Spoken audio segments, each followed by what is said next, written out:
All right, man. It finally happened. Damian Lillard has been traded after months and months and months of no basketball news, nothing interesting to talk about. Damian Lillard has just been traded to the Milwaukee Bucks. He's teaming up with Giannis. This is a three-team trade involving the Bucks, Blazers, and the Suns. So the Bucks get Damian Lillard, the Blazers get Drew Holiday, DeAndre Ayton, Tumani Kamara. I've never heard of this dude's name before. I'm sorry. I've never read his name before until I saw him in this trade thing. 2029 first round Bucks pick, and I believe two Bucks pick swaps in 2028 and 2030. And then the Suns get Yusuf Nurkic, Nazir Little, Keon Johnson, and Grayson Allen. I got to give huge props to the Bucks for getting Giannis, a new co-star with Dame. Like, oh my god, that is an insane pairing, bro. Because there was like talks recently with Giannis where he was saying like, I want to win, I want to go wherever I can be a winner, kind of alluding to the fact like he's not super loyal to the Bucks just because he was drafted there. He wants to win, and if the Bucks don't put him in the position to win, it's like, it's not like a loyalty thing for him where he'll just stay wherever. And the Bucks heard him, and I had issues with the Bucks recently because it felt like their team is just very old, and with all of the Giannis talk that he was literally saying like, I could leave if we don't make a push to win more championships. I want to win championships. They go out, they hear him out, they trade for Dame, only giving up Drew Holiday. They do give up three first round picks. I mean, two of them are pick swaps. They give up Grayson Allen, but overall, they really didn't give up a lot. Now they got Dame, Giannis. They still have Brook Lopez. They still have Chris Middleton. That's an insane four people in their starting five. I don't know who's the shooting guard gonna be. They'll just pick somebody up off on the street because that's all they need. But I mean, from the basketball point of view, Dame brings so much offensive firepower to this team, which in the past has looked kind of, I don't know, slow in the half court offense. They haven't always looked, they're not the most, interesting offensive team sometimes. But now with Dame, the pick and roll between Damian Lillard and Giannis Antetokounmpo, I mean, we saw in the finals how deadly of a duo Jamal Murray and Nikola Jokic was because you had to guard both. They could score from anywhere on the court, and the pick and roll, it was either Jamal shoots, passes to Jokic does anything, pass, score, whatever. They can do everything in that two-man action, and this seems like maybe even better.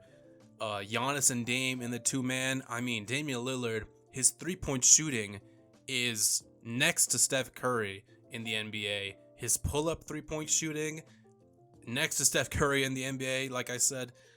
I mean, just the pull-up threes off of the screens that Brook Lopez and Giannis are going to set for him is going to be crazy. He's a great playmaker, great passer. I mean, the potential in the offense now with Damian Lillard is insane. Even when Giannis has the ball, Dame is able to run around a bit more and get some open three-pointers, and they're going to have to guard him, and just the spacing that he provides for this team. Even a Brook Lopez and Damian Lillard a pick and roll is going to be crazy. And then you got Chris Middleton, who he didn't have the best season. He was obviously injured. If he gets back to pre-injury Chris Middleton, even if he's not as good as he was before, he's still a really great offensive player and a really good defensive player.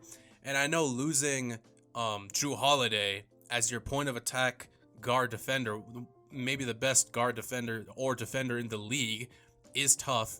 You still have Giannis, you still have Brook, you still have Chris Middleton. Those guys are all great defenders.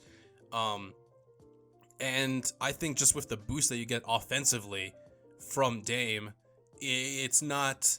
I wouldn't look twice at this. Like I'm not shocked that they made this move, especially like I said with all the Giannis talking about potentially even leaving, and now they just got a boost. I don't know. They're definitely full-on title contenders now. They do have a new head coach Adrian Griffin. I mean, now he's gonna coach Giannis and Dame. I don't know. It's gonna be incredible.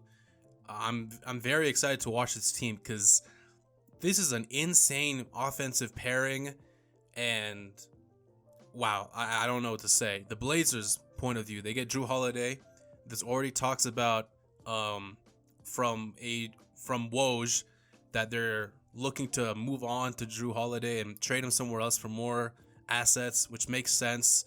Doesn't really make sense to keep him. The Blazers got the 3 first-round picks near the end of the decade from the Bucks. Who knows what it's gonna look like by then? Who knows how good those picks are gonna be? You get DeAndre Ayton, which I think is not bad considering they have a lack of young players in the big man or just like, big young players. They have a lot of young guards, and now putting DeAndre Ayton with all these young guards of Scoot, Shaden, Anthony, Ayton with all those young guards, I'm excited to see what he does. Hopefully he improves a bit more offensively, rolling to the rim more, just at pressuring the rim a bit more. And I don't know, the 2-man game with all these young players, I'm excited for him because just it felt like the Sun situation had been so much like unnecessary drama, and just, I mean, he's not he was also part of why there was some drama because of his lack of effort in some playoff, in like the last playoff series, for example, and just the lack of,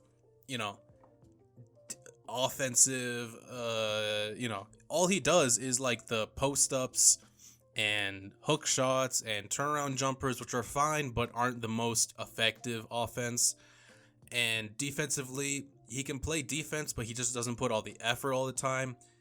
Now, new team, new players to play with. I wonder how he's gonna play. The Suns' point of view, I don't know. I mean, I guess they wanted to get rid of DeAndre Ayton. I mean, it kind of makes sense. It felt like it was gonna happen sooner rather than later, just because, like, there was so much drama between them and not getting him the contract that he wanted, and then like finally giving it to him last season after like the Pacers offered it to him first, and then they just like, oh, here you go, here's your money. So it kind of felt like a split was gonna happen eventually. But I was so confused when the Suns were like, we really want Yusuf Nurkic. We're going to help in this Dame trade, and we're going to get Yusuf Nurkic, a great defensive center. No, he's not. He's old. He's not very good on defense. Offensively, he can bring something to the table, but I mean, you literally traded for Bradley Beal. You have Book. You have KD. How much more offense do you need? I thought Ayton with those 3 guys would have been interesting to see. But I understand trading him away, getting a bit more depth with Nazir Little, Grayson Allen, whatever. I don't think that they really have a good center on their roster right now, which is interesting. For the Suns' point of view, this trade, I get it, getting rid of Ayton, but, was it super necessary for all the guys that you got back? I don't know. It's okay. The Blazers' point of view, I mean, they got Ayton, they got some picks. Definitely not the biggest package you could get. I think Toronto could have given you a better package with OG, Grady Dick, picks, whatever. But I guess Dame really didn't want to play in Toronto or something. I mean, he made it very clear he only wanted to play in Miami. Those are the 2 biggest losers in this overall. I mean, Toronto, I'm sorry. There was like a post about how like Masai Ujiri is the guy who like offers a bunch of trades to you, and then it's like, actually, nah, it takes the trades right off the table, like right before that you could even respond to them. Yeah, I don't know what the Raptors are doing. I'm really disappointed. I really thought that with all the rumors coming, Dame would have actually came here and he would have just brought some excitement, because I'm really not excited for our future. I don't know what our direction is. Our front office is just stupid. I'm sorry, it's just stupid, because now all of the expectations are on Scotty Barnes to just make a huge jump. Anyway, that's another video. The Raptors are losers for not being able to make this trade happen. Miami Heat are the biggest losers in town because Dame literally said, "Yeah, I want to play for you guys," and you couldn't make it happen. I mean, they didn't want Tyler Hero. We've known that for like 3 months now. They didn't want Tyler Hero.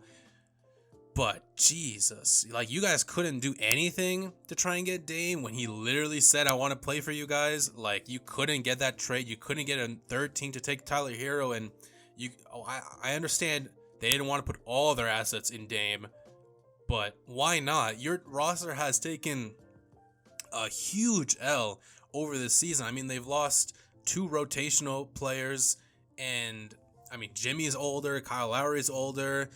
I feel like they pissed off Tyler Hero with all the rumors of him being in trades, and now I guess he's not being traded. Now it says that they're interested in Drew Holiday, which, I mean, sure, I guess they could trade for Drew Holiday, but that's not Dame.